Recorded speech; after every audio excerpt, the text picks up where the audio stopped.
Hoje nós estamos falando de história. E eu tomei a liberdade, porque eu não gosto de usar muito camiseta para pregar sábado de manhã, mas hoje eu tomei a liberdade de usar a camiseta do Ministério Jovem desse ano, que é o tema ontológico. O que é ontológico? De origem, meu lugar no mundo. Questões ontológicas são questões que você se preocupa em responder. Da onde vim, onde eu estou, para onde eu vou. Questões ontológicas, as questões ontológicas, da onde vim, onde eu estou e para onde vou, são questões que preocupam desde o crente até o ateu. Todo ser humano tem esse tipo de questionamento, ainda que inconsciente. Ainda que inconsciente. Por isso a multiplicação de filosofias, por isso a multiplicação de escolas, multiplicação de visões e filosofias e até religiões que buscam essa resposta dessa curiosidade humana. Qual é nossa origem? Por que estamos aqui? Até quem acredita em aliens, por exemplo, qual é a fundamentação de uma pessoa que acredita em vidas extraterrestres? No fundo, se você parar para pensar, a preocupação dela são questões ontológicas. Da onde viemos? Será que estamos sozinhos nesse planeta? Para onde que vamos? Então, quase tudo, ou praticamente, posso até exagerar aqui, praticamente todos os conceitos e preocupações humanas se fundamentam nessas questões ontológicas, de origem. Da onde eu vim, por que estou aqui, para onde eu vou. E dependendo do posicionamento para você responder essas questões ontológicas, essas perguntas de origem, você pode se aproximar da Bíblia, ou você pode ir muito, muito, muito distante da Bíblia. Um exemplo do século XIX para cá é a teoria da evolução das espécies, por exemplo. Eu não sei se você sabe, mas a teoria da evolução das espécies, que foi teorizado, foi escrito por Charles Darwin, lá nos idos de 1854, houve a publicação. Na verdade, publicação não, houve a apresentação na academia, para algumas pessoas, na Inglaterra. A publicação mesmo saiu 3 anos depois, 1857, aproximadamente. Não sei se você sabe, mas biograficamente, é dito que Darwin começou a pensar nessas questões de origem quando ele perdeu um tio que ele amava muito como o próprio pai dele. E ao perder esse tio, ele começou a se questionar a respeito da origem humana e para onde que o ser humano iria. E ao pensar sobre isso, e também na dor do luto, dizem os biógrafos dele, que na dor do luto ele decidiu então acabar apresentando algo que até então foi pincelado lá na Revolução Francesa por alguns filósofos e até padres da Idade Média. Então, na dor do luto, no questionamento de origem, surgiu uma teoria que ela é extremamente contraditória à Bíblia. Não dá para você ser um cristão acreditando no evolucionismo. Ou você acredita no evolucionismo, ou você vai acreditar na Bíblia, porque é totalmente incompatível. Existem teólogos que são teólogos evolucionistas, dentro do judaísmo, dentro do cristianismo e dentro do islamismo. Há teólogos que são evolucionistas, mas são extremamente falhos nas suas fundamentações e argumentações lógicas. Não casa, não tem como. Então, o objetivo dessa manhã é, dado essa base que eu falei aqui para você, a respeito do século XIX, porque foi o momento que a nossa igreja nasceu. O movimento da igreja adventista, ele começa a ser gerado, o embrião da igreja, porque a igreja nasceu em 1863, mas o embrião da igreja é dentro desse contexto, nessas discussões filosóficas, ontológicas, que a Revolução Francesa, depois ali da Idade Média, já início da Idade Moderna, a Revolução Francesa trouxe em pauta. Trouxe o ateísmo, trouxe o deísmo, trouxe o agnosticismo, trouxe o evolucionismo, trouxe o socialismo e trouxe todas essas discussões em pauta.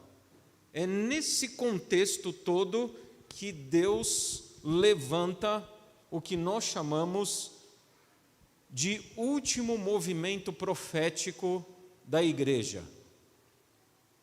O período de Laodiceia, que é um momento que não há nenhum elogio da parte de Deus. É um período da história da igreja que Deus não tem nada para elogiar. Se você pegar Apocalipse capítulo 3, versos 14 até o 21, que é a profecia sobre a igreja de Laodiceia, Laos, povo, Dikeia, grego, povo do juízo, povo do fim. Somos nós, a nossa geração. Não há nenhum elogio para eles. E como é que Jesus se apresenta para essa geração? Estas coisas diz o Amém. E o que é o Amém? A verdade. E nós vivemos em uma sociedade onde se relativiza toda a verdade. E como é que Jesus se apresenta para essa última geração? Eu sou a verdade. Vocês relativizam, mas eu sou a verdade. Qual é o segundo atributo que ele coloca sobre si nessa revelação para essa geração? O princípio da criação de Deus. Então ele é o Amém, a testemunha fiel e verdadeira, o princípio da criação de Deus. Olha que coisa fantástica. João, o apóstolo João, em uma ilha isolada, Patmos, por causa da perseguição do Império Romano, recebe uma visão no primeiro século depois de Cristo, e escrevendo no primeiro século depois de Cristo, numa profecia que se correlaciona diretamente à nossa geração, ao nosso tempo, ao nosso período, Jesus se apresenta com as duas principais características que o discurso lá fora confronta ele. A verdade é relativa, cada um tem a sua, e eu acredito no evolucionismo e não no criacionismo. Ele se apresenta como a verdade, a testemunha fiel e verdadeira, e o princípio da criação de Deus. E aqui é a fundamentação da discussão. E o que nós vamos conversar esta manhã, o que estamos conversando esta manhã, é sobre identidade. Porque o tema desse ano, Meu Lugar no Mundo, é um tema importantíssimo, porque os jovens, nas suas vidas acadêmicas e relacionais, sociais, enfrentam dentro da própria academia, em todas as áreas, não é só nas ciências biológicas, não, em todas as áreas, nas ciências exatas, nas ciências humanas e nas ciências biológicas, em todas as áreas, os jovens confrontam-se diariamente com filosofias que os afastam da fundamentação bíblica. E é uma guerra. Se lá no passado Bíblias foram presas em monastérios, se lá no passado Bíblias foram queimadas em praça pública, Se lá no passado houve perseguição da palavra, hoje a palavra está à disposição para todas as pessoas. Então Satanás mudou a estratégia dele. Já que eu não consigo tirar a Bíblia, eu preciso apresentar tantas filosofias e tantos discursos e tantos conceitos, ao ponto de fazer uma grande confusão na cabeça deles e eles se perderem. Sabe o que é mais triste da nossa história? É que nós nunca tivemos tanta facilidade de acesso à informação, mas ao mesmo tempo nós estamos totalmente perdidos nas questões ontológicas. Quem eu sou? Por que estou aqui? Para onde eu vou? Há um leque de discurso tão grande, variedades tão grandes, que as pessoas se perdem. Nessa manhã, eu vou apresentar a você a identidade profética do remanescente de Deus. Talvez soa nessa frase, e talvez você pense, nossa, que audácia! E essa é a característica dessa sociedade. Nossa, que audácia! Quer dizer que no meio de 8 bilhões de pessoas, com milhares ou talvez milhões de filosofias, de conceitos, quer dizer que você, sábado de manhã, 21 de março de 2026, no bairro, na zona norte de São Paulo, Tucuruvi, você vai falar para mim uma filosofia identitária que é aliada e única à verdade? É isso mesmo. É isso mesmo. E aqui um aviso, e um aviso bem grande. Saber dessa verdade e viver essa verdade não significa a autoridade divina para você ser soberbo, arrogante, prepotente e achar que é superior aos outros. Porque quanto mais lhe é dado, Jesus falou, quanto mais lhe é dado, mais lhe será cobrado. Mais lhe será cobrado. Nós temos uma responsabilidade. Então aqui eu já apresento a você uma característica que já é a conclusiva, mas já estou adiantando aqui. Saber a identidade traz-nos a responsabilidade de anunciarmos essa verdade para cada tribo, povo, língua e nação. Vou voltar a repetir. Saber essa verdade não nos coloca em uma condição de soberba, de arrogância, de prepotência, mas nos coloca sobre a responsabilidade divina de anunciarmos essa verdade a cada tribo, povo, língua e nação. Quem é o povo que Deus chama nos últimos dias? Quem é esse remanescente? Quem já ouviu falar nessa palavra, hein? Remanescente. Já ouviu falar nessa palavra? Remanescente é um conceito bíblico desde lá de Gênesis e permeia toda a Bíblia, chegando lá no livro de Apocalipse. Permeia toda a Bíblia. Remanescente. Em meio à grande Babilônia, em meio aos movimentos das nações, em meio a esse grande conflito entre o bem e o mal, Deus, na história, sempre teve um remanescente. Por exemplo, na época de Noé, quem foi o remanescente? Período crítico, né? 8 pessoas. E dos 8 a um ainda era meio torto. Noé, a esposa, Sem, Cã, Jafé. as noras entraram na arca. Um conceito que você precisa entender: o remanescente sempre será minoria. Sempre será minoria. Lá em Ageu fala que é o pedacinho da orelha do corpo, o pedacinho da orelha, diz o Senhor. No tempo de Elias, 1 Reis 17, 18, Elias angustiado, orando a Deus, falando: Senhor, só sobrou eu, só tem eu em Israel agora fiel, todos se perderam. Deus falou assim: calma, Elias, eu tenho 7.500 que não se dobraram a Baal, mas em milhões, 7.500. E o que Jesus diz sobre a última geração? Lembra da frase? Uma frase impactante. Porque nos últimos dias, nos dias da vinda do Filho do Homem, será como nos dias de Noé.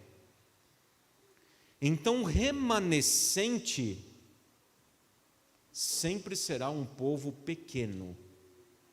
Pequeno. Não há triunfalismo, e agora a soberba já vai se derrubando, né? Não tem por que haver arrogância, nem soberba, nem prepotência, porque remanescente é sempre o pouco. A palavra remanescente vem da raiz hebraica shear, os que sobram, os preservados por graça divina. Tem sempre uma aplicação escatológica, sempre uma aplicação escatológica. Está sempre ligado a momentos de juízo dentro da Bíblia. Já mencionei aqui 2 personagens, 2 pessoas. Já falei de Noé, o dilúvio. Já falei de Elias, que é da onde vem a palavra lá no Apocalipse, Armagedon, porque foi lá no monte Megido que Elias e os adoradores de Baal foram separados, os bodes das ovelhas, os adoradores do verdadeiro Deus e os adoradores do falso Deus. Então, o Armagedon não é uma guerra, a terceira guerra mundial, como as pessoas dizem por aí. O Armagedon é a decisão de adoração. Quem você vai adorar? Você vai adorar ao Deus Todo-Poderoso, Criador dos céus e da terra, ou você vai adorar outros deuses? O remanescente são aqueles que são fiéis ao Senhor Deus em um contexto de juízo. E por ser em um contexto de juízo, o remanescente tem uma... Agora aqui vai pegar para muitos, viu? Presta bem atenção nisso aí, viu?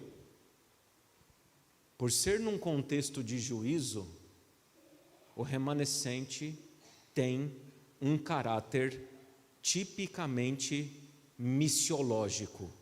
Deixa eu repetir essa frase. Por ser em um contexto de remanescente, contexto de juízo, tem um caráter missiológico. Em outras palavras, nós temos uma missão clara: levar a mensagem do advento para todo mundo em minha geração. Então, se eu estou centrado na igreja, consumindo sermões, se eu estou no meu celular ouvindo louvores, se eu estou na minha casa cantando e eu não falo de Jesus para ninguém, e não falo da verdade presente que deve ser anunciada, que Apocalipse chama de o Evangelho Eterno, se eu não anuncio para ninguém, você está correndo um seríssimo risco de, mesmo ainda professando uma fé, não ser parte do remanescente. Porque o remanescente, ele tem uma natureza missiológica, uma natureza de missão muito consciente, muito clara. Prega o Evangelho a cada tribo, povo, língua e nação. É assim que essa igreja nasceu, é assim que essa igreja existe há 183 anos, e é assim que essa igreja continuará até a volta de Jesus Cristo. Nossa igreja, ela nasceu no contexto profético, como eu disse. E para a gente entender um pouquinho esse contexto profético, e aí fica a lição de casa para você. Você precisa ler Daniel capítulo 7 e Daniel capítulo 8, hoje à tarde ainda. Anota aí, abre o seu celular agora. Anota o bloco, pega o bloco de notas do seu celular ou algum aplicativo que você usa para ter alguma lembrança, ou manda o WhatsApp para você mesmo, né? Muita gente faz isso hoje em dia, né? Manda o WhatsApp para você mesmo. Coloca assim, ó, o pastor Alexandre está falando para eu ler Daniel 7 e 8 na minha casa. Você vai ler Daniel 7 e 8 na sua casa, porque não dá para eu ler aqui de manhã. Eu vou comentar sobre o capítulo 7 e 8. E aí você vai lá e lê Daniel 7 e 8 para ver se eu falei alguma coisa diferente. E aí, se eu falei alguma coisa diferente, você manda mensagem para mim, viu? Me cobrando. Daniel 7 e Daniel 8. Você precisa ler. Daniel 7 começa com uma visão que Daniel tem em um grande mar agitado. E desse grande mar agitado saem 4 animais. São bestas. Daniel coloca esse termo, bestas. Primeiro animal é um leão. Segundo animal é um urso. Terceiro animal é um leopardo. O quarto animal Daniel não consegue nem descrever. É um animal terrível, espantoso, e ele não consegue descrever, mas lá em Apocalipse capítulo 13 ele está descrito. Porque ele tem partes de leão, partes de urso, partes de leopardo, ele tem 10 chifres na cabeça e um 11º chifre que vai crescendo. Então é uma quimera, conforme a filosofia grega. É uma quimera, é uma mistura de um ser que não existe na natureza. Esse é o quarto animal. E pela história cronológica entendemos que é o Império Romano. Porque o Império Romano, ele sintetizou as filosofias babilônica, as filosofias medo-persa, a filosofia greca romana. E aí ele sintetiza tudo, esse conceito, e aí então ele se torna uma quimera, uma mistura de todos esses outros reinos que eu mencionei aqui. Babilônia, leão, medo-persa, urso, gregos, leopardo. E o Império Romano é uma mistura de todos esses, que ele adquire uma característica que determina muito das nossas filosofias, conceitos, valores, crenças, até os nossos dias. Até hoje, 2026. Mas enquanto Daniel aparece 9 vezes, a palavra, nesse capítulo, aparece 9 vezes a palavra diferente. É a palavra que costura o capítulo. Aparece 9 vezes a palavra diferente. Se você for pegar a raiz da palavra hebraica, chega a aparecer 13 vezes. Mas aí é um exagero, porque aí, por exemplo, né, manga, fruta e manga, camisa. É a mesma palavra, mas conceitos totalmente diferentes, né? Então, a palavra diferente aparece 9 vezes dentro do capítulo. E enquanto Daniel está querendo entender aquele animal que era diferente, o anjo Gabriel vem com uma mensagem muito bonita. Ele vira e fala assim: Daniel, você está preocupado em entender esse negócio que Deus está te mostrando? Mas eu vim aqui te revelar algo muito melhor. E eu imagino, estou fazendo uma brincadeira agora aqui, lúdica, tá? Eu imagino que Gabriel colocou o dedo no queixo de Daniel e falou assim: ó, Daniel, olha para cima, que eu vim aqui revelar para você o que está acontecendo lá em cima. Para de se preocupar com o que está acontecendo aqui embaixo e olha para cima. E aí Daniel vê uma cena impressionante. Ele vê Deus Pai. Imagina essa visão. Ele vê Deus Pai Deus Pai não abre a boca. Ele se senta num trono.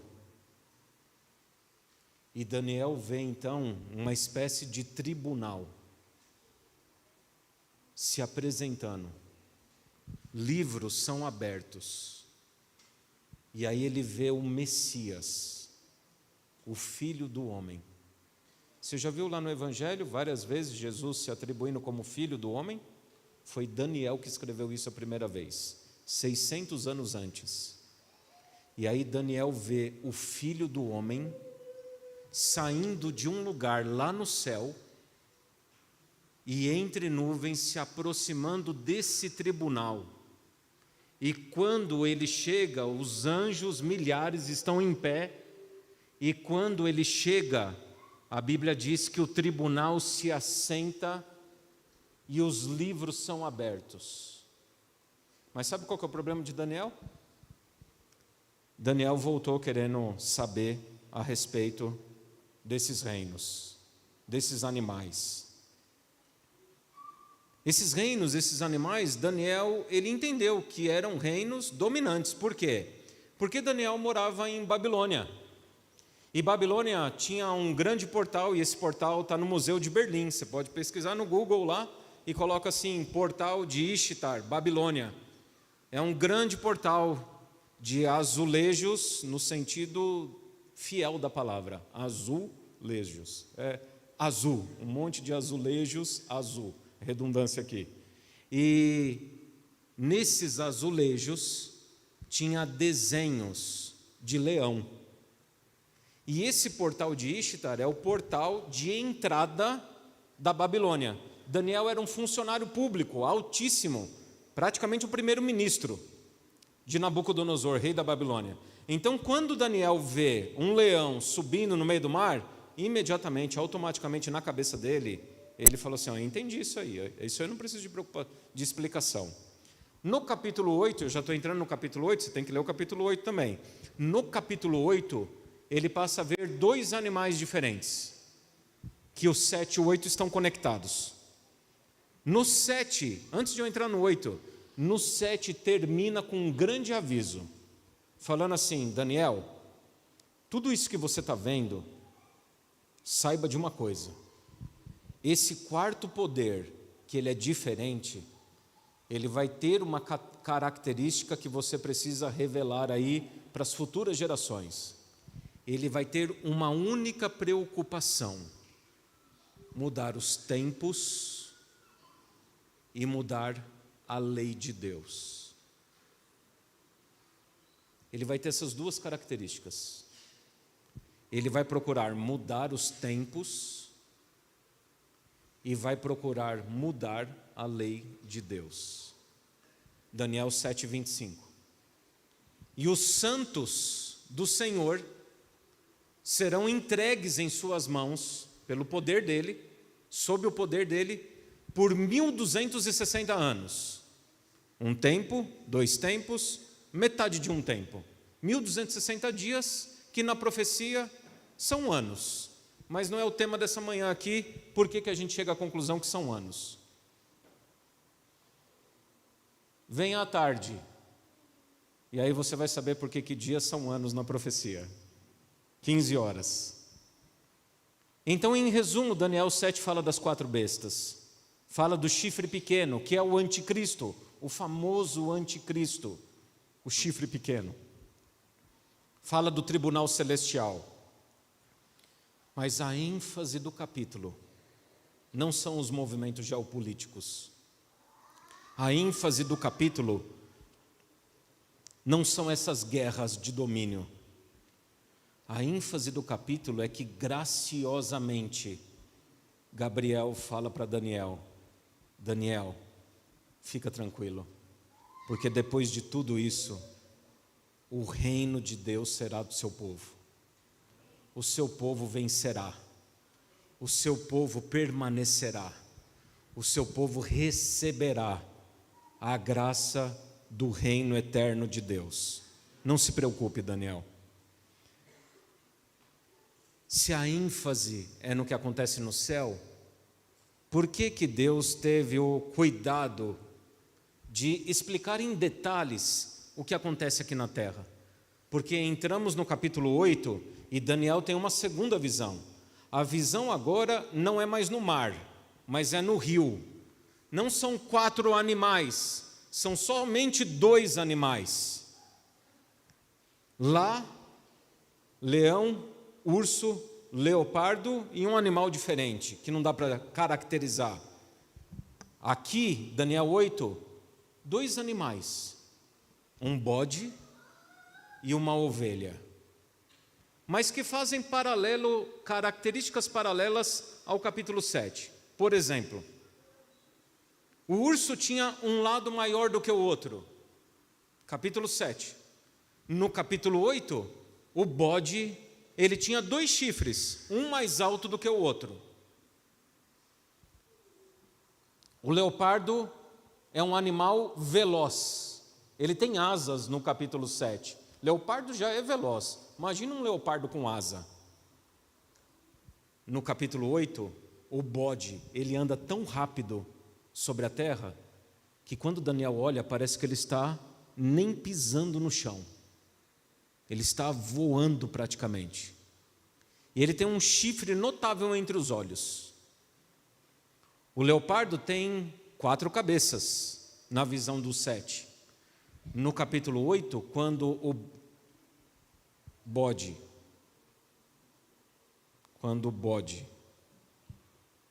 estou confundindo bode com carneiro agora nessa hora aqui, está dando tilt na cabeça, viu? Mas não se atenha ao tipo do animal. Quando o bode perde o seu chifre notável entre a sua testa, o foco agora são nos 4 chifres. Leopardo com 4 cabeças, o bode sem o chifre com 4 chifres. E no meio desses, aparece um chifre pequeno que vai dominar. E aí ele tem uma característica diferente. Enquanto o bode e o carneiro estão brigando no sentido horizontal, enquanto leão, urso, leopardo e o animal terrível e espantoso estão brigando no sentido horizontal, esse chifre pequeno que surge depois dos 4, ou seja, depois do Império Greco, tem um momento do Império Romano que surge um poder que agora ele vai fazer um tipo de guerra que nunca existiu antes. Aliás, sempre existiu, mas não com poder estatal. Existiu desde a época do Éden, existiu lá no céu, com Satanás. Mas esse chifre pequeno, do capítulo 8, ele começa a fazer uma guerra não horizontal, não somente horizontal. Ele faz guerra horizontal, domínio de território.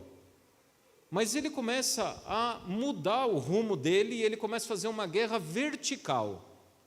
A Bíblia diz que ele começa a crescer até o príncipe do exército dos céus. Quem é o príncipe do exército dos céus? Jesus Cristo. Ele começa a crescer em direção a Jesus Cristo. Ele começa a fazer guerra contra os santos do Altíssimo. Ele começa a profanar o santuário de Deus. Ele começa a estabelecer mentira. Ele começa a jogar a verdade por terra.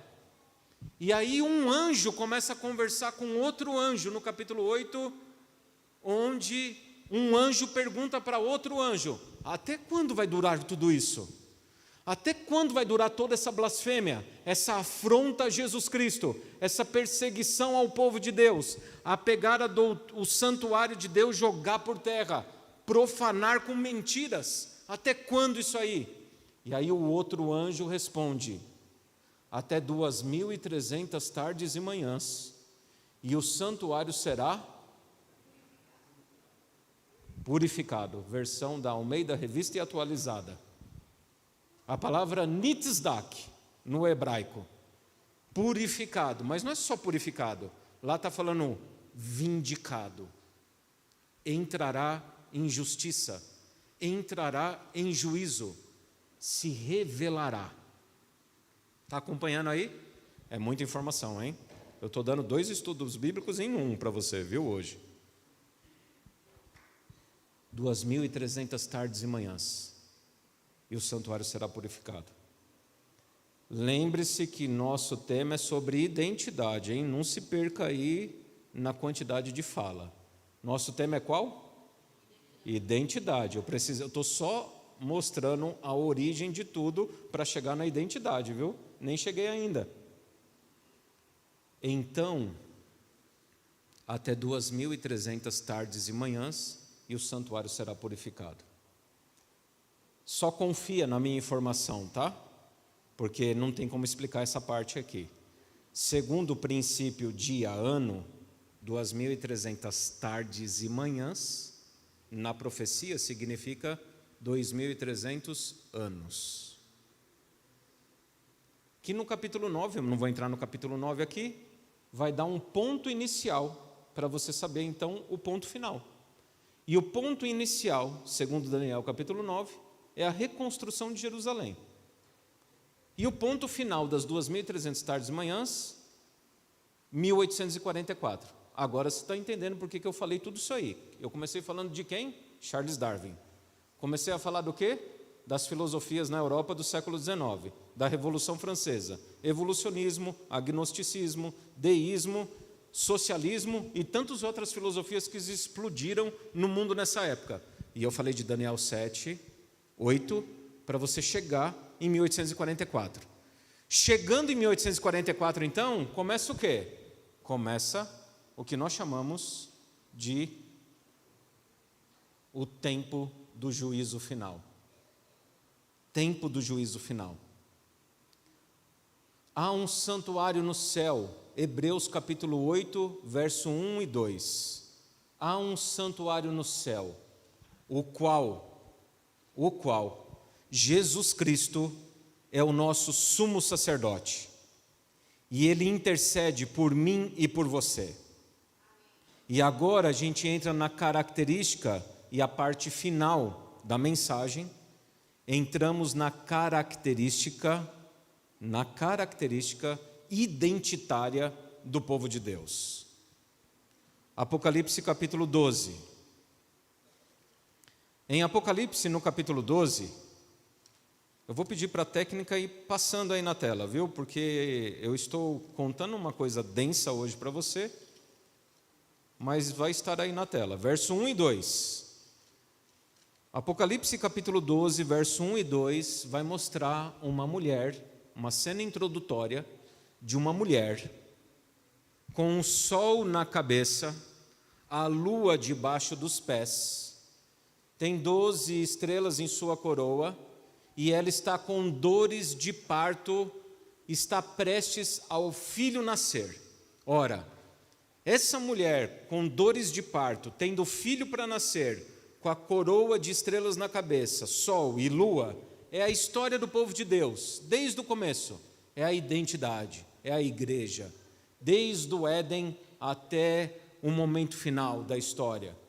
Essa mulher, sofrendo dores de parto, ela começa a sofrer perseguição do dragão. O dragão, ele faz uma perseguição implacável contra a mulher, verso 6. E em meio a essa perseguição implacável, verso 6, não o 5. Olha lá, 1.260 dias. Eu já tinha falado de 1.260 anos, lá de Daniel, 1.260 dias. Ela sofre perseguição durante 1.260 dias. O filho nasce, o filho recebe o cetro de governo, Jesus, ele vence, ele é assunto ao céu, ele domina. Mas a igreja continua na batalha. A igreja, eu e você, continuamos no grande conflito entre o bem e o mal. E aí vem a característica identitária do remanescente final. Verso 17. Porque nessa hora, o dragão fica muito revoltado, Satanás. Ele fica muito revoltado, porque Jesus nasceu, Jesus morreu na cruz do Calvário, Jesus ressuscitou e tirou o domínio de Satanás. Satanás agora não resta mais nada a fazer. Quem assiste futebol aqui?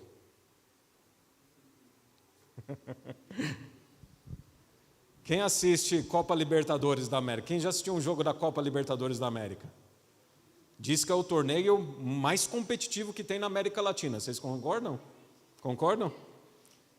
Eu não sei se vocês já notaram, eu já assisti alguns jogos da Copa Libertadores da América. Se você nunca assistiu, só fique sabendo que é um dos torneios mais competitivos, se não o mais, da América Latina.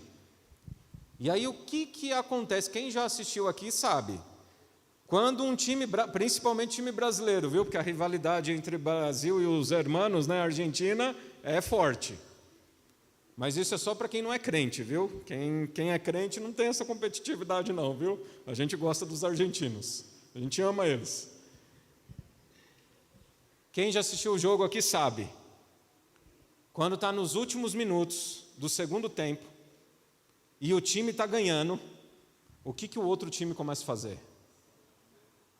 Descer o sarrafo. Que a meta é ou enrolar o tempo ou tirar o máximo de jogador possível da próxima fase, já que o meu time já perdeu, não vou mais para a próxima fase, então a minha missão agora é tirar o máximo de jogador possível do campo para a próxima fase. Satanás é o time perdedor do segundo tempo da Copa Libertadores da América. Ele está com o objetivo agora, sabendo que ele não vai para a próxima fase, o objetivo dele é machucar o máximo possível de pessoas e tirar do jogo. Pegou a ideia, né? Você pode esquecer tudo do sermão, não esqueça isso. Então, esse é o objetivo de Satanás. Ele já é um derrotado. Ele já é um perdedor. Qual é o objetivo dele? Tirar os jogadores do campo. Porque ele não vai para a próxima fase. Ele não quer que ninguém vá para a próxima fase. E aí então, Deus vai falar para mim e para você que Satanás está irado contra a mulher. A igreja, ele sempre esteve. Mas ele vai fazer guerra especificamente a um pequeno povo. Ele não vai fazer guerra contra todo mundo. Ele não faz guerra contra todo mundo. Esse é o engano que as pessoas têm na mente. Ele não vai fazer guerra com o mundo inteiro. Ele vai fazer guerra especificamente a um remanescente do tempo do fim, que são os que guardam os mandamentos de Deus e têm o testemunho de Jesus. Meu lugar no mundo. Eu sou aquele que guarda os mandamentos de Deus e tem o testemunho de Jesus.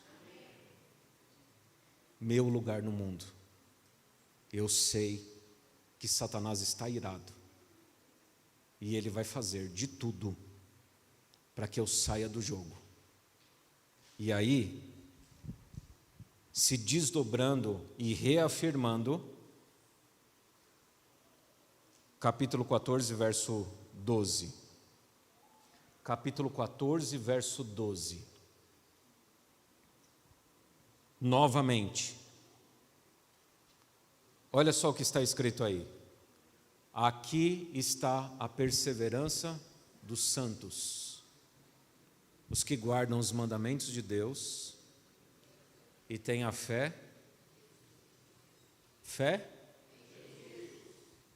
Ok. Cadê o Adelvan que eu não estou vendo ele? Levanta a mão aí, Adelvan. Cadê o Adelvan? Está onde? Está lá? Ah, ele está ajudando aí. Não precisa chamar não. Só avisa o Adelvan que a escola sabatina vai começar atrasada. Que eu já vi o horário aqui. Mas eu tenho que terminar esse assunto. Escola sabatina vai acontecer. E você não vai morrer de fome hoje, viu? Em nome de Jesus. Tá? Em nome de Jesus. Aqui está a perseverança dos santos, os que guardam os mandamentos de Deus e têm a fé em Jesus. Satanás está irado com esse grupo aí. E ele está fazendo guerra contra esse grupo aí. A guerra que ele faz é no sentido de adoração. Não é uma guerra que nem as pessoas acham que é uma guerra lá dos Estados Unidos contra o Irã. Ah, agora começou o tempo do fim, agora o terceiro templo vai ser reconstruído, agora o fim chegou, porque os Estados Unidos estão atacando o Irã. Não é esse tipo de guerra. Logicamente que ele causa sofrimento no mundo. Não estou dizendo que ele não está por trás disso aí, ele está, porque o objetivo dele é matar, roubar e destruir. Mas, na profecia bíblica, Apocalipse capítulo 14, verso 6 e verso 7, que está dentro do 12 aí. Vi um anjo voando pelo meio do céu, tendo o evangelho eterno em sua mão, para anunciar, para pregar a cada tribo, povo, língua e nação, dizendo em grande voz: temei a Deus e dai-lhe o quê? Glória. E faz o quê? Adorai, adorai aquele que fez os céus, a terra, o mar e a fonte das águas, porque é chegada a hora do quê? Do seu juízo. O que eu falei que até 2.300 tardes e manhãs e o santuário será o quê? Purificado. Nitzdak, eu falei que era o quê? Vindicado. Entrará em juízo. Começará o momento final. É chegada a hora do seu juízo. De 1844 para cá, é a mensagem que esse mundo precisa receber. E qual é a mensagem que esse mundo precisa receber? Evangelho eterno. O Evangelho eterno. Jesus morreu na cruz do Calvário para nos salvar. A morte de Jesus Cristo nos livra de todos os nossos pecados. Nós somos justificados pela graça, mediante a fé. Isso não vem de vós, é dom de Deus. Esse é o Evangelho eterno. A mensagem não muda, a boa notícia é eterna. Só que não é só aí. Preste atenção, não é só isso. Segundo ponto, o juízo de Deus começou. E aqui é que muita gente se confunde. Muita gente pensa que o juízo de Deus vai começar quando Jesus Cristo voltar lá no futuro. E a mensagem é que o juízo de Deus já começou. É chegado a hora do juízo de Deus, já começou, o juízo já está acontecendo. O Evangelho eterno, o juízo já está acontecendo. E no meio do juízo acontecer, qual é o convite? Temor e adoração. Você é convidado a adorar. Evangelho eterno, juízo, adoração. E adorar o quê? Posso adorar uma garrafa como meu Deus? Não. Adoração específica. Adoração a quem? Aquele que fez os céus, a terra, o mar e a fonte das águas. Essa é a primeira mensagem, mas tem uma segunda mensagem, verso 8, capítulo 14. A segunda mensagem é uma mensagem de repreensão. Caiu a grande Babilônia, que tem dado a beber a todas as nações do vinho da fúria da sua prostituição. Que sentido é esse? Bom, eu já falei para você aqui. Contexto o quê? Século XIX. O que aconteceu no século XIX? Revolução Francesa. O que aconteceu com a Revolução Francesa? A caixa de Pandora foi aberta. Ateísmo, deísmo, agnosticismo, evolucionismo e tudo quanto é ismo aí que você pode imaginar. Que vai fazer o quê? Afastar as pessoas do quê? Da Bíblia. Afasta as pessoas da Bíblia. A grande Babilônia está embebedando as pessoas. A grande Babilônia está entorpecendo as pessoas. Com o quê? Com o discurso dela. Com o discurso sedutor dela. Terceira mensagem e último momento. Aqui está para o futuro, viu? Está próximo, mas está quase lá. A terceira e última mensagem a essa terra aqui. Versos 9 a 11. Olha, o último aviso a essa terra. Se alguém adorar a besta e a sua imagem, e receber na sua testa ou na sua mão o sinal dela, acabou. Não vai ter chance para você. É uma mensagem muito solene, que é o tempo que nós estamos vivendo. Famosa marca da besta, que eu não vou entrar detalhes aqui, mas a besta vem do Império Romano, só que ela ultrapassa o Império Romano, porque é o quarto animal que sobe do mar. Mas note, aqui está a perseverança dos santos, os que guardam os mandamentos de Deus e a fé em Jesus. A identidade escatológica do povo remanescente, deixa eu explicar essa frase para você, e que talvez tenha alguém que não conheça as palavras. Identidade está tudo certo, né? Quem é você? Escatológico é o estudo das coisas do fim. Tá? Escatos, fim, logia. Sabedoria, o estudo das coisas do fim. Então a identidade escatológica do povo do fim, é até uma redundância, está nesse verso 12, junto com 12:17 ou 14:12. E aqui aparecem três palavras importantíssimas. Chute aí, quais são as três palavras importantes desse verso? Perseverança é a primeira. Qual é a segunda? Mandamentos. E a terceira? Fé em Jesus. Essas são as características identitárias do povo de Deus. E eu estou caminhando agora, juro. Não pode jurar. Jesus falou que não é para jurar. Sim, sim, não, não. Estou caminhando para o final. Aguenta aí. Você pode esquecer tudo que eu falei até agora, viu? Porque até agora foi base. Mas você não pode esquecer do que eu estou falando daqui para frente. Vamos trabalhar essas três palavras? Perseverança. A palavra perseverança que João escolheu, inspirado pelo Espírito Santo, é hipomene. Hipomene, grego, perseverança, não é qualquer perseverança. É mais atrelado a uma palavrinha moderna que os coaches estão usando bastante hoje em dia nas redes sociais, os influencers aí. Você já ouviu falar uma palavra resiliência? Já? Coach usa muito hoje em dia. Você tem que ser resiliente. Mas você sabe o que é resiliente? Sabe o que é resiliente? Resistência, tem a ver a resistência. Mas mais do que resistência. A palavra resiliente veio da academia, química física. Um material resiliente, pensa em qualquer tipo de material. Material resiliente é um material, e aqui eu estou pedindo desculpa agora para o pessoal que veio no culto de quarta-feira ou de domingo, quem estava aqui, porque eu tratei, só que aqui eu estou tratando com mais detalhes, tá? De quarta-feira eu falei mais rápido. Resiliente é um material que mesmo a forte pressão,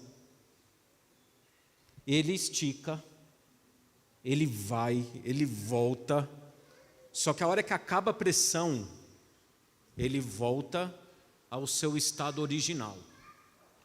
Entendeu? Já ouviu falar aí da palavrinha grafeno, que entrou na moda aí, nos últimos anos aí? Grafeno isso, grafeno aquilo, vai mudar o mundo, tudo, não sei o quê. Por que o pessoal fala tanto do grafeno? Porque o grafeno é um dos materiais mais resilientes da química, do mundo químico aí. Então, sob forte pressão, sobre forte estresse, você estica, você vai, você luta, mas a hora que passa, você volta ao quê? Ao seu estado original. Então você já entendeu a ideia aí, né? Vai ter vida fácil para o povo de Deus? E aonde que fica a teologia da prosperidade, então, nessa história? Se não tem vida fácil para o povo de Deus, Aonde se encaixa a teologia da prosperidade aí? Se a gente vai ser esmagado, esticado, perseguido, o que Deus fala? Você tem que ser perseverante. Aliás, é assim que João introduz o Apocalipse. Ele fala assim: eu, irmão vosso, na tribulação e na perseverança, achei-me em espírito no dia do Senhor. Ele começa a receber a visão. Ou seja, ele é um homem da identidade do remanescente e que tem o espírito do quê? Da profecia. Ele está pregando profecia. Perseverante. Guardam os mandamentos de Deus. E aqui é o divisor de águas, viu? Aqui é o divisor de águas. Porque é para guardar todos os mandamentos de Deus. Não é só aquele que você acha que você deve guardar, ou aquele que você acha que serve para o seu tempo, ou aquele que você acha que serve para a sua circunstância. É para guardar todos os mandamentos de Deus. E a nossa igreja tem no nosso nome, na nossa placa, exatamente essa missão identitária, porque chamamos Igreja Adventista do Sétimo Dia. Por que a gente escolheu lá os pioneiros, lá os fundadores, por que eles escolheram 1863, mês de maio? Por que eles escolheram sétimo dia? Porque ninguém discute aqui que você não pode matar. Você vai discutir? Não, eu acho que pode matar. Ninguém vai discutir que pode adulterar, que está tudo certo. Ninguém vai falar que pode desonrar pai e mãe. Ninguém vai falar que pode roubar, mentir, cobiçar. Essas questões não são discutidas na sociedade. Na verdade, são amparadas até por leis penais e civis. Agora, a questão é a adoração. A questão são os 4 primeiros mandamentos dos 10, que é exatamente isso que Satanás sempre quis ser. Satanás, ele sempre quis ser adorado. E por ele sempre querer ser adorado, ele vai fazer com que as pessoas blasfemem de Deus. Blasfemando de Deus, vocês já estão me adorando, vocês já estão no meu time. E então, guardar os mandamentos de Deus não é para ser salvo. Ser salvo está na última característica. Guardar os mandamentos de Deus, e anota isso aí, viu? Guardar os mandamentos de Deus é uma resposta de uma pessoa que já está salva. Eu já estou salvo, por isso eu guardo os mandamentos de Deus. Eu já estou salvo, por isso eu não sigo o que Babilônia, o vinho da Babilônia que ela me oferece, nem a adoração à besta, nem recebo a marca dela, mas eu permaneço fiel àquele que me salvou. E aquele que no Monte Sinai, pelo poder da mão dele, ele não terceirizou essa parte, ele não delegou essa parte, com o próprio dedo dele, ele pegou e escreveu. Não uma vez, porque Moisés ficou tão revoltado. Moisés tinha um problema de ira, né? Ele já tinha matado o egípcio lá, 40 anos depois ele quebra as tábuas, né? Um artefato extremamente santo, mas ele quebrou. E aí Deus falou: Moisés, sobe de volta. 5 horas de caminhada, viu? Você quebrou, você sobe. Sobe de volta, porque eu tenho que escrever de novo. E ele escreveu 2 vezes. Por que sétimo dia? Por que foi decidido isso? Porque todo mundo, numa consciência um pouco crente, sabe que blasfemar do nome de Deus é problema. Todo mundo sabe que não vai ter muita solução final feliz se você ter outros deuses diante de você. Todo mundo sabe que se você adorar a imagem de escultura, você está indo para um caminho perigoso. Agora, o que todo mundo esquece é justamente o mandamento que começa com a palavra lembra-te. Lembra-te do dia de sábado para o santificar. E essa é a pedra de toque. Essa é a pedra de toque no final. Os remanescentes guardam os mandamentos de Deus e perseveram. Deixa eu fazer uma pergunta aqui que eu já sei a resposta, ela é mais retórica. É difícil ou não é?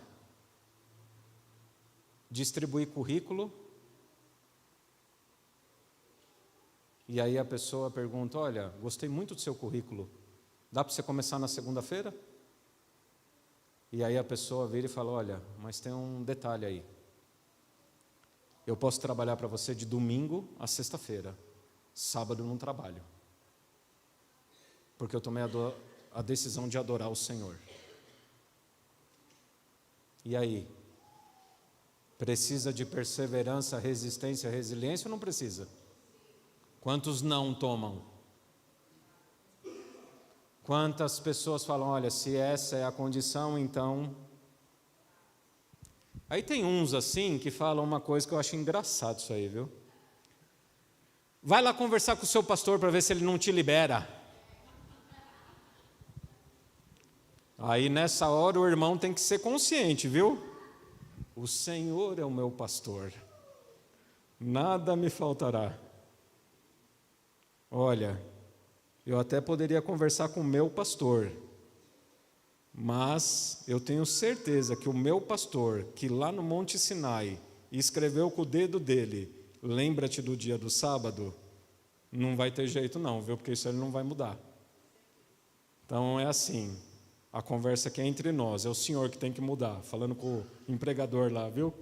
Então não é o meu pastor que tem que mudar, é você que tem que mudar, porque o meu pastor não precisa de mudança, o meu pastor não precisa de atualização, o meu pastor não precisa de ressignificado. Lembra-te do dia do sábado. E termino aqui falando sobre a fé em Jesus. Você pegou a ideia aí então já? Qual é a característica identitária do remanescente escatológico do povo de Deus? Perseverante, resiliente, guarda os mandamentos de Deus, todos eles, conforme Êxodo 20, e a fé em Jesus. Porque a salvação não é por obras.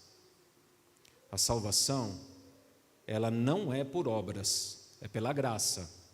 Eu não guardo o mandamento para ser salvo. Eu guardo o mandamento porque eu já estou salvo. É uma resposta de gratidão, de adoração. Ok? E a lei está no teu coração, Hebreus 8:10. O Espírito Santo está colocando essa lei no teu coração, inclusive hoje com esse sermão.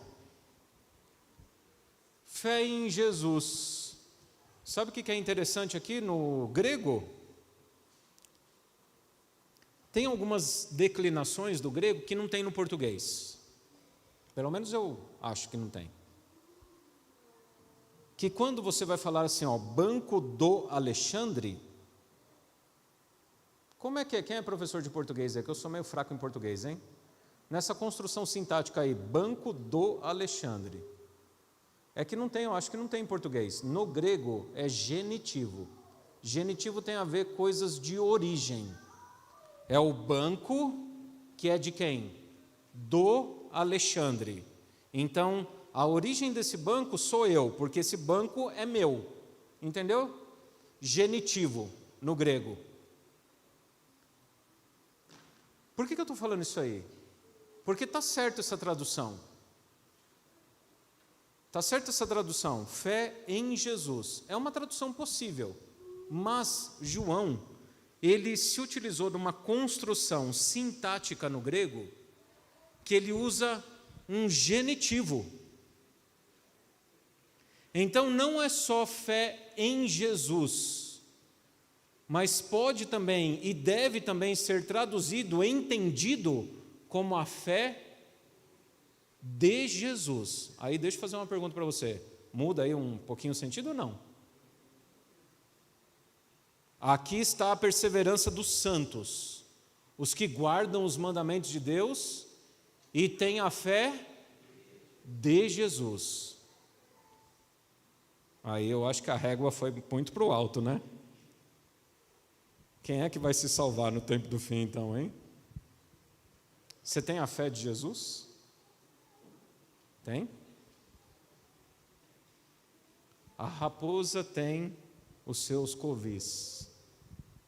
Os pássaros têm os seus ninhos. Mas o Filho do Homem não tem uma casa para reclinar a cabeça.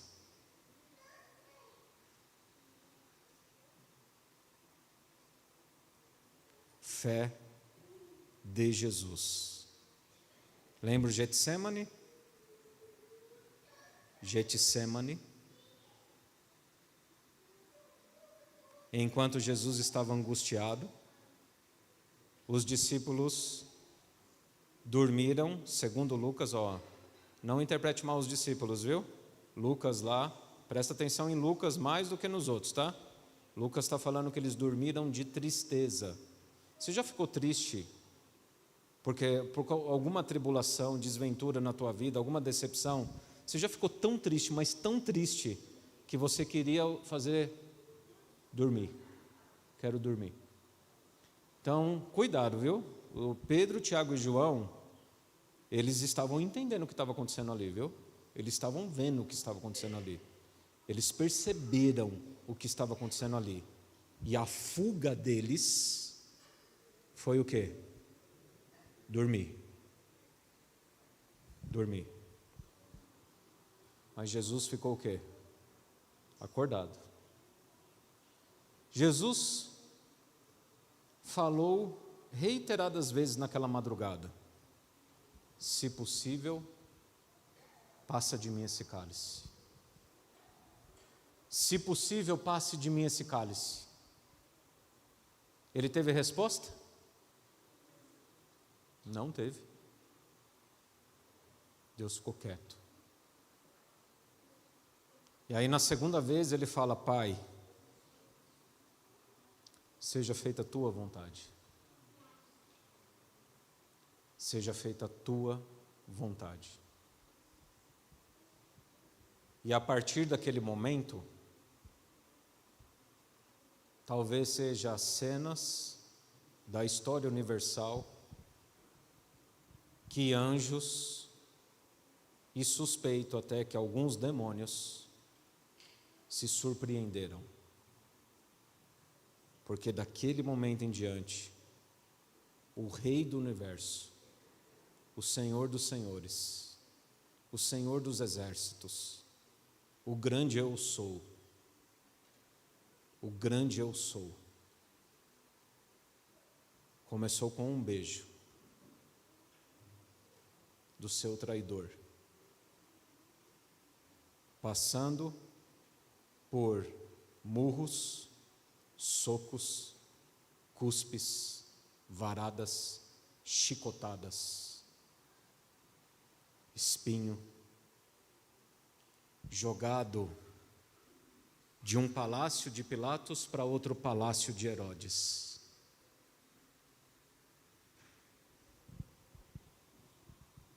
E ele morre então na cruz do Calvário.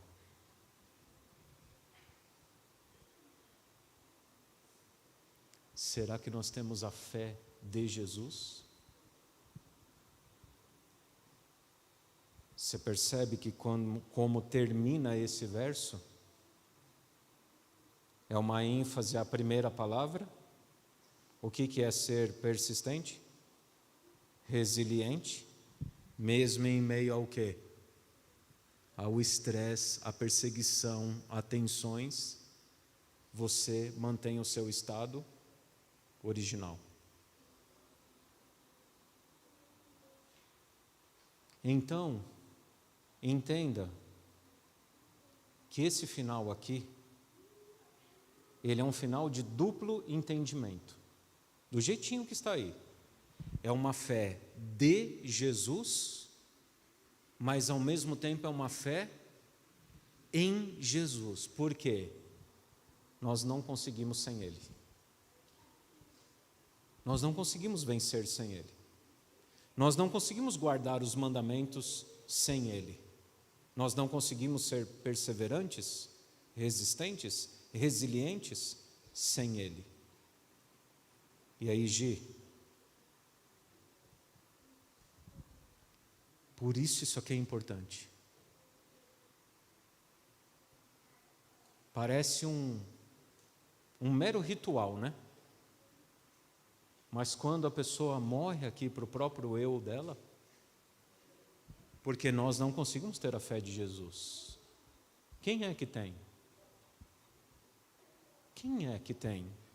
Quem é que é resiliente dessa maneira? Quem é que pode guardar os mandamentos de Deus na beleza da santidade dele, da perfeição dele?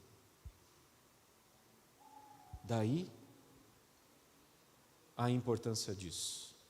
Sabe como que Apocalipse termina? Apocalipse 22.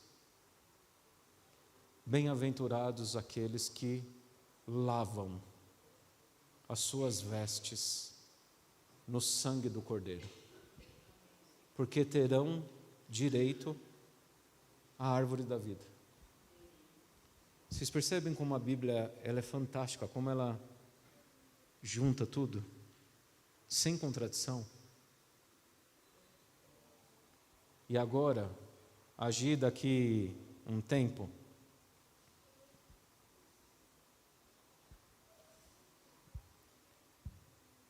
logo mais a Gi vai se batizar. Hoje ainda. Mas a Gi já tomou a decisão dela. E vou falar para vocês, viu? É um testemunho poderoso. Depois conversem com ela, viu? Talvez um dia a gente coloque para falar aqui, viu, Gi? Mas é bom, você que é mais curioso e ansioso que nem eu, já conversa com ela aí.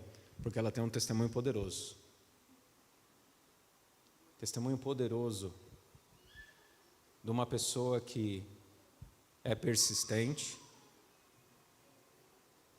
de uma pessoa que tomou a decisão de guardar os mandamentos de Deus, de uma pessoa que tem a fé em Jesus e até de Jesus, viu? Não é fácil, né? Mas ele nunca disse que seria fácil. Então, nesse momento, não é sobre agir. Calma, professores, que vocês já estão indo para a escola sabatina. Agora é sobre você que não se batizou. Mas que eu faço um apelo nessa manhã. Para que, dado todas essas características do remanescente, que você caia em si, que sem Ele é impossível.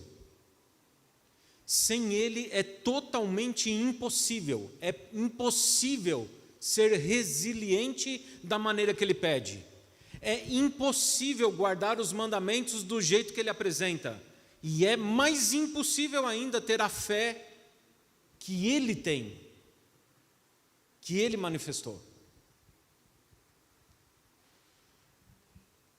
E aí Ele fala para Nicodemos e para tantos outros: se você não nascer da água e do Espírito, você não entra no reino de Deus. Se você não nascer da água e do Espírito, você não vê o reino de Deus, você não consegue nem ver, quanto menos entrar. E aí eu faço um apelo a você hoje. Sábado que vem nós teremos batismo novamente. E eu faço um apelo para que você, que não tomou a decisão ainda de se batizar, não demore mais, não retarde mais, não adie. Eu faço um apelo a você. Toma a decisão de se batizar. Porque existe um grande conflito entre o bem e o mal. Existe um grande conflito que é impossível nós vencermos com as nossas próprias forças. E por isso Jesus falou para Nicodemos, no contexto do novo nascimento: Nicodemos, ninguém subiu ao céu, senão aquele que de lá desceu. O apelo que eu estou fazendo a você nesta manhã é para você entender que não adianta você falar assim, não pastor, mas eu creio em Jesus. E aí eu dou Tiago para você. Crês tu que Deus é um só? Fazes bem, até os demônios creem e tremem. A questão não é crer, porque Marcos 16 fala, quem crer e for batizado será salvo. Quem crer, olha a ordem, hein? Não é o contrário. Quem crer e for batizado será salvo. Quem, porém, não crer está condenado. Nós teremos o batismo do Maurício sábado que vem. Faz um sinal aí para o pessoal. Nós teremos o batismo da Jaque. Nós teremos o batismo da Deise. Porque o Espírito se move. Mas esta manhã estou falando com você que não tomou a decisão ainda. Sábado que vem você tem que se batizar. E a gente vai ter batismos, aliás, nós teremos oportunidade de batismo durante a semana toda. Durante a semana toda, porque até dia 4 de abril, fica descansado que a gente vai colocar cloro aqui, viu? Até dia 4 de abril, a água vai estar aqui. 28, 29, 30. Tem 31 esse mês? 31, 1, 2, 3 e 4. Novo nascimento. Há alguém, fora esses que eu comentei aqui, que está pensando numa hipótese de se batizar? Que está aqui? Há alguém? Não fique tímido não, viu? Há alguém que pense em se batizar? Toma a decisão de se batizar.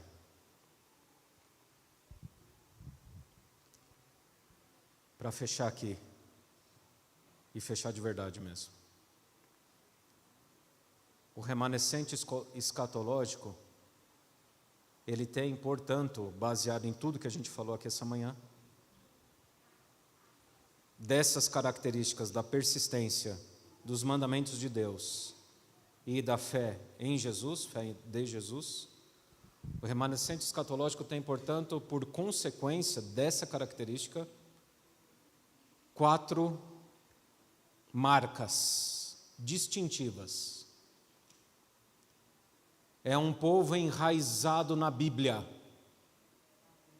Não só na parte que você quer, não só na parte que você gosta, mas é um povo que aceita Gênesis a Apocalipse como a palavra inspirada de Deus. Sola Escritura e tota Escritura. Somente a Bíblia e toda a Bíblia.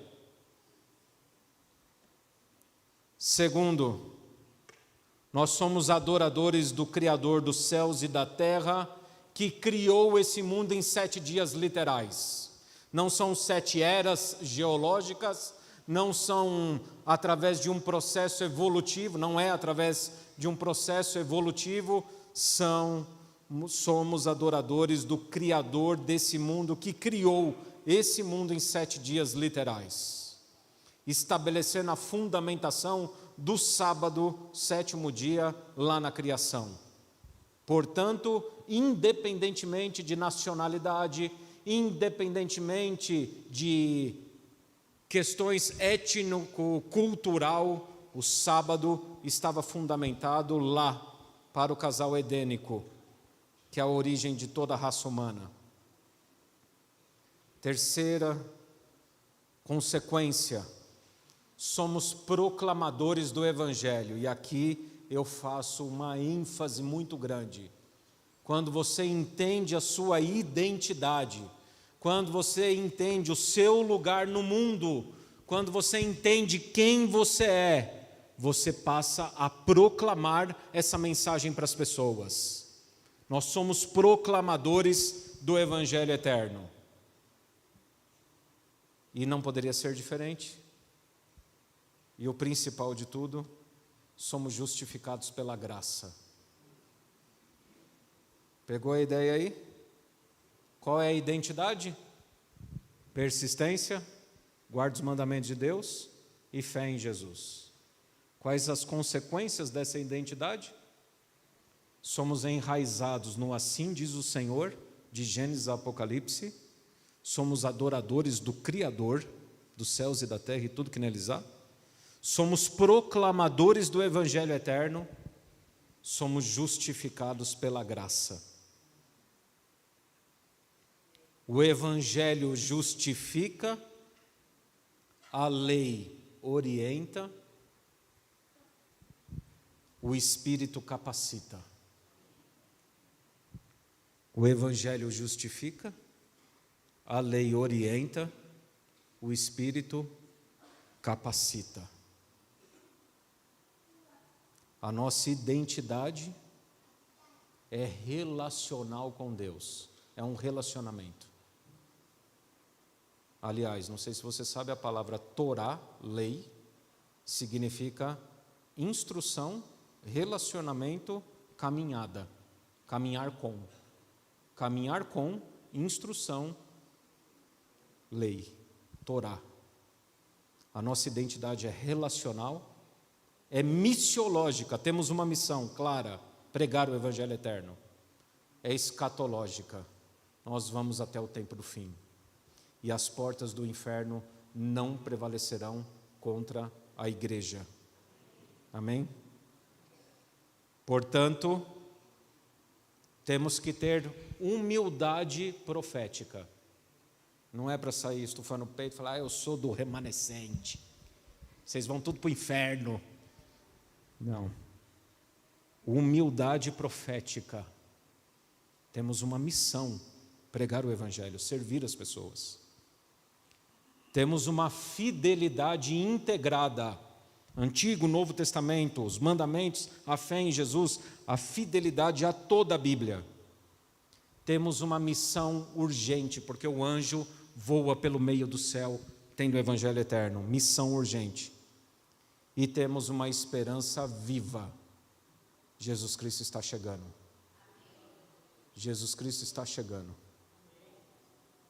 Eu louvo a Deus, porque eu faço parte desse movimento.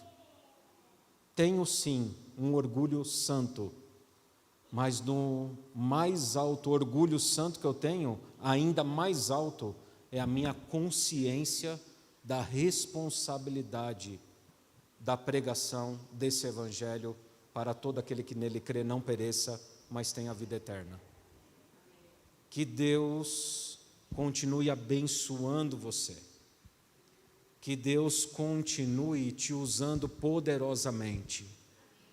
Que você entenda a responsabilidade e um momento solene que nós estamos vivendo aqui nesse tempo do fim. Não é hora de cruzarmos os braços. Eu faço um apelo a você.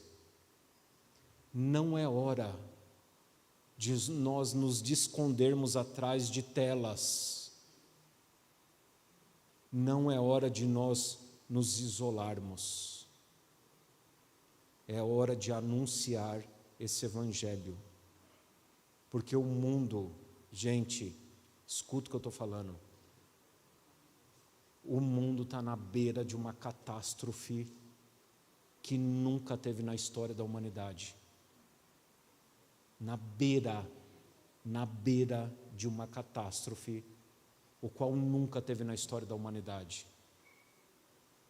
E as pessoas precisarão, e entendam isso, as pessoas precisarão, no momento do desespero, porque o desespero chegará,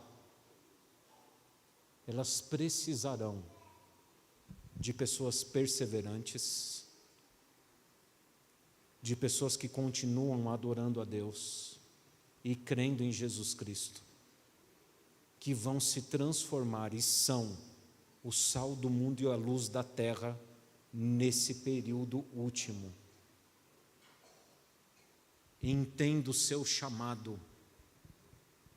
Entenda que não é à toa que você veio aqui essa manhã. Entenda o que Deus está te apresentando. E entenda como Deus está te comissionando.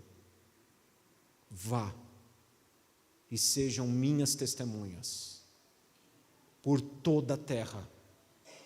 E esse evangelho será pregado, então virá o fim.